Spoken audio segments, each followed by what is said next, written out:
नमस्कार, आप देख रहे हैं बिस्तक। मैं हूं रजत देवगन। आज हफ्ते के आखिरी कारोबारी सत्र में शेयर बाजार में मुनाफा वसूली देखने को मिली। अंतरराष्ट्रीय संकेत अमेरिकन मार्केट से ढीले थे और गिफ्ट निफ्टी बता रहा था कि आज नीचे जरूर जाएंगे।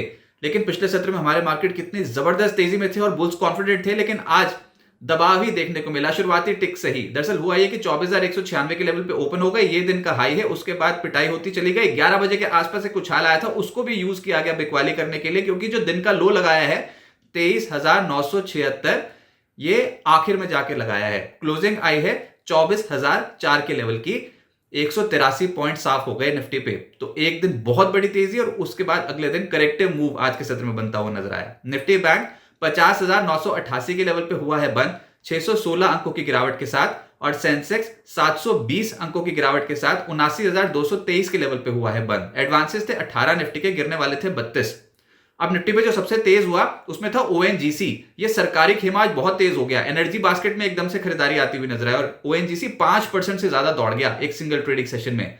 फिर टाटा मोटर्स गजब कर रहा है पिछले कुछ दिनों से, आज भी तेज था, 3% ऊपर आ गया। ये स्टॉक 800 का लेवल छू गया।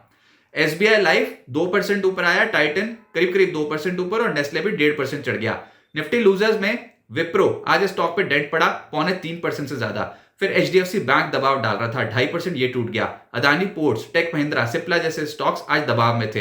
एफएनओ गेनर्स में एक बाहुबली स्टॉक आया, बहुत पिटा हुआ था, लेकिन जो बिजनेस अपडेट्स आए Q3 के, उसने मूड ही सुधार दिया रिटेल सेक्टर का। मैं बात कर रहा हूं डीमार्ट वायदा कारोबार में सबसे तेज चला है आज, 11.5% का उछाल। फिर ओएनजीसी 5% चढ़ता हुआ नजर आया, निफ्टी का ही टॉप गेनर बना। यूपीएल में निश्चित रूप से खरीदारी हो गई, 4%, ये चढ़ गया। ऑयल इंडिया तो लगातार चढ़ रहा पिछले कुछ दिनों में और आज भी 4% का उछाल था। इंट्राडे में इससे भी ज्यादा बड़ी तेजी थी। फिर चोला फाइनेंस 2 दिन से एक्टिव है, ये स्टॉक आज भी 4% चढ़ा। एफएनओ लूजर्स में जोमैटो का दिन खराब था, आज 4% नीचे आ गया। एंजल वन 4% टूटा। नाल्को, विप्रो, एमसीएक्स, इन स्टॉक्स पे करीब करीब 3% से 4% के आसपास की गिरावट देखने को मिली। मिड कैप गेनर्स में आईटीआई इस हफ्ते 39% के गेंस दिए हैं आईटीआई के स्टॉक ने। आज के सत्र में 20% अपर सर्किट पे लॉक। फिर सारे गामा गजब का मूव था, आज 11% से ज्यादा चढ़ा। लॉयड्स इंजीनियरिंग 11% ऊपर। अच्छा, लॉयड्स इंजीनियरिंग और लॉयड्स मेटल्स दोनों ही स्टॉक्स में तेजी थी। लॉयड्स मेटल भी लगभग 7% के आसपास ऊपर रहा। आशापुरा माइनकेम और कावेरी सीड जैसे स्टॉक्स 6% से 7.5% चढ़ गए। मिड कैप लूजर्स में जैकॉब का दिन खराब था, लगातार 2 ट्रेडिंग सेशन हो गए पिटाई होते होते। कल तो 20% टूटा था, आज 9% और टूट गया। फिर डायनामेटिक टेक 5.5% नीचे आया। KPI Green, Tanla platforms, Asahi India और वी मार्ट जैसे स्टॉक्स पे आज के सत्र पे दबाव देखने को मिला। 4% से करीब करीब 5.5% के आसपास टूट गए। जो सेक्टर नहीं चला आज, जो दबाव में था, वो था आईटी इंडेक्स। आज आईटी स्टॉक्स पे बिकवाली देखने को मिली है। विप्रो करीब करीब 3% टूटा है। टेक महिंद्रा 2% नीचे। टीसीएस ने बहुत दबाव बनाया, आज 2% ये नीचे आ गया। एचसीएल टेक, परसिस्टेंट और एम्फोसिस जैसे स्टॉक्स पे भी दबाव देखने को मिला। फार्मा स्टॉक्स भी ढीले पड़ गए आज, जिसमें मेट्रोपोलिस, लालपात लैब्स और बिंदो फार्मा, सिप्ला, जायडस लाइफ और सिंजीन जैसे स्टॉक्स 2% से 2.5% करेक्ट हो गए। प्राइवेट बैंक्स पे दबाव देखने को मिल रहा था। आज प्राइवेट बैंक्स टूटे हैं, सरकारी बैंक्स चढ़े हैं। तो प्राइवेट बैंक्स में एचडीएफसी बैंक 2.5% नीचे, बताओ, इसने आज बहुत दबाव डाला है बैंक निफ्टी पे। फिर बंधन बैंक 2% नीचे, आईसीआईसीआई बैंक 2% नीचे।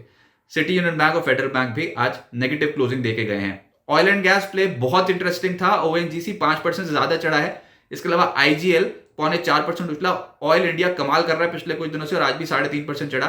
एमजीएल, गुजरात गैस 1% से ज्यादा उछले और रिलायंस इंडस्ट्रीज का स्टॉक भी आज आधे फीसदी से ज्यादा गेन करके गया है।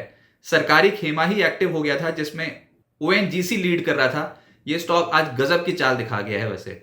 फिर आरईसी लिमिटेड आज के सत्र में 4.25% ऊपर रहा। ऑयल इंडिया ऊपर था। पीएफसी, इस स्टॉक पे भी गेन्स आए। आईआरएफसी, एनटीपीसी जैसे स्टॉक्स एक्टिव होते हुए नजर आए। सरकारी बैंक्स चढ़े हैं आज, जिसमें Bank of Maharashtra business updates के बाद 5% चढ़ गया। Central Bank, Union Bank, UCO Bank, IOB, PSB, PNB, इन सब स्टॉक्स में हरे निशान की क्लोजिंग दिखाई देगी आपको। फिर एफएमसीजी स्टॉक्स पे निचले स्तरों से खरीदारी आई है, जिसको आज लीड करा था डाबर, इसमें 2% की तेजी बन गई। इसके अलावा Godrej consumer, Nestle, HUL, Colgate, Britannia, इन स्टॉक्स में 1% से 2% की तेजी आई। लेकिन जो गिरे हैं उसमें है बलरामपुर चीनी और आईटीसी। आईटीसी इंटरेस्टिंग है क्योंकि 6 जनवरी को रिकॉर्ड तारीख है आईटीसी होटल्स के शेयर्स की, यानी कि अगर आपके पास आईटीसी का शेयर 6 जनवरी को आपके डीमैट खाते में है तो आप हकदार हो आईटीसी होटल्स के शेयर लेने के भी। लेकिन उसके लिए क्या करना पड़ता है? उसके लिए आज था दिन लास्ट, जिसपे अगर खरीदारी करते तो फिर वो आपके डीमैट अकाउंट में क्रेडिट होते मंडे तक, यानी कि 6 जनवरी तक, और आपको ये आप उसके हकदार होते हैं आईटीसी होटल्स के। अब ये मामला हो गया है, आईटीसी होटल्स के शेयर्स, अब जिनके पास भी आईटीसी के शेयर्स होंगे उनको मिल जाएंगे, और उसके बाद फिर आईटीसी का भाव अगले कुछ दिनों में जब आईटीसी होटल्स लिस्ट होगा तो उसके हिसाब से आईटीसी का जो भाव है वो एडजस्ट हो जाएगा। अब आगे क्या होगा, देखिए आज बाजार ने ऊपरी स्तरों पर दिखा दिया कि इतने कॉन्फिडेंस के साथ भी मत जाइए ऊपर, आप हिचकोले खाते खाते जाओगे, एकदम से तेजी बहुत रैपिड फायर तरीके से नहीं बनेगी। ये तो कल के सत्र में ताबड़तोड़ भागे थे तो एकदम से वोलेटिलिटी बढ़ी हुई थी, आज वो ठहराव था, वोलेटिलिटी थोड़ी कम हो गई बाजार पे, तो मुनाफा वसूली आती हुई नजर आई। आज निफ्टी ऑप्शन में कॉल राइटर्स साफ तौर पे डोमिनेट कर रहे थे। ऊपरी स्तरों पे जैसे ही मार्केट पहुंचा तो 24,200, 24,100 ये स्ट्राइक्स पे एकदम से कॉल राइटर्स आज बहुत जबरदस्त तरीके से आके खड़े हो गए। इसका मतलब क्या कि ट्रेंड एकदम से पलट गया, ऊपरी स्तरों पे सौदे पलटेंगे? नहीं, ये बाय ऑन डिप्स की ही मार्केट रहेगी। ये बार बार नीचे जाएंगे तो फिर खरीदारी होती हुई नजर आएगी। निफ्टी बेहद अहम स्तर पे बंद हुआ है, 23,900 और 23,930 के आसपास इंपॉर्टेंट सपोर्ट मिल सकता है बाजार को। जैसे अभी यहां पर जहां पर बंद हुए हैं, इनफैक्ट ये भी बहुत इंपॉर्टेंट लेवल है। अगर अंतरराष्ट्रीय संकेत अच्छे आ गए तो फिर हो सकता है कि तेजी यहीं से पकड़ लें, लेकिन फिर भी 23,900, 23,930 का इंपॉर्टेंट सपोर्ट जोन मान के चलिए। निफ्टी ने इस हफ्ते बहुत ही अहम लेवल को निकाला है, 23,800, 23,900 के लेवल को निकाल के ऊपर गया है निफ्टी। तो जब तक ये लेवल्स ही नहीं टूटते हैं निश्चित रूप से, तब तक ये बाय ऑन डिप्स की ही मार्केट बनती हुई नजर आएगी। 3 महीने की लगातार गिरावट थी बाजार पे, और इस हफ्ते निफ्टी है ऊपर। जनवरी में, जो अभी जनवरी का आगाज हुआ है, तो अब तक लगभग 360 पॉइंट्स चढ़ चुका है निफ्टी, यानी कि 1.5% ऊपर है। तो दिस इज पॉजिटिव। जब तक आप हरे निशान में रहते हो तब तक ठीक। ये बात सही है कि एकदम से ब्रेकआउट ट्रेडिंग नहीं होगी, सपोर्ट जोन्स के आसपास आके कॉन्ट्रा ट्रेडिंग जरूर होती हुई नजर आएगी। तो बाजार धीरे धीरे करके ऊपर जरूर जाएगा। बजट से पहले ऐसा लग रहा है कि एफआईएस की शॉर्ट पोजीशंस जो है वो और कटेंगी। पिछले सत्र में तो कटी थी, आज के सत्र में तो डेटा उतना एनकरेजिंग नहीं होगा, लेकिन हाँ, ये एफआईएस शॉर्ट कवरिंग और करेंगे ऐसा लग रहा है। और धीरे धीरे 24,300, 24,400 के जोन्स पे पहुंचने की कोशिश जरूर करेगा market, maybe next week.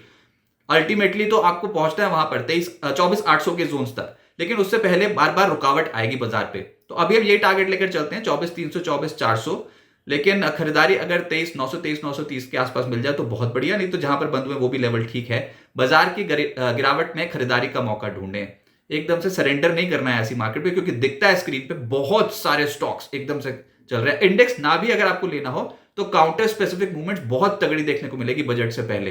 अपने रडार पर रखें कुछ बजट रिलेटेड स्टॉक्स। और अगले हफ्ते एफओएमसी की जो पिछली बैठक हुई थी उसके मिनट्स भी जारी हो जाएंगे यूएस में, तो ये भी एक इंपॉर्टेंट ट्रिगर है मार्केट्स के लिए। लेकिन ओवरऑल इस समय जो सबसे बड़ी खरीदारी हो रही है वो रिजल्ट सीजन से पहले की हो रही है और बजट से पहले की खरीदारी है। और एफआईएस की शॉर्ट कवरिंग डेफिनेटली देखने को मिल रही है। वो तो आज का दिन प्रॉफिट बुकिंग के नाम था, क्योंकि पिछले सत्र में बहुत तगड़े चाल दिखा गए थे मार्केट पे। आप तो धैर्य रखिए, सिस्टमैटिक इन्वेस्टमेंट्स जारी रखिए। हो सकता है बाजार में एक बड़ा खेल हो जाए रिजल्ट सीजन और बजट से पहले।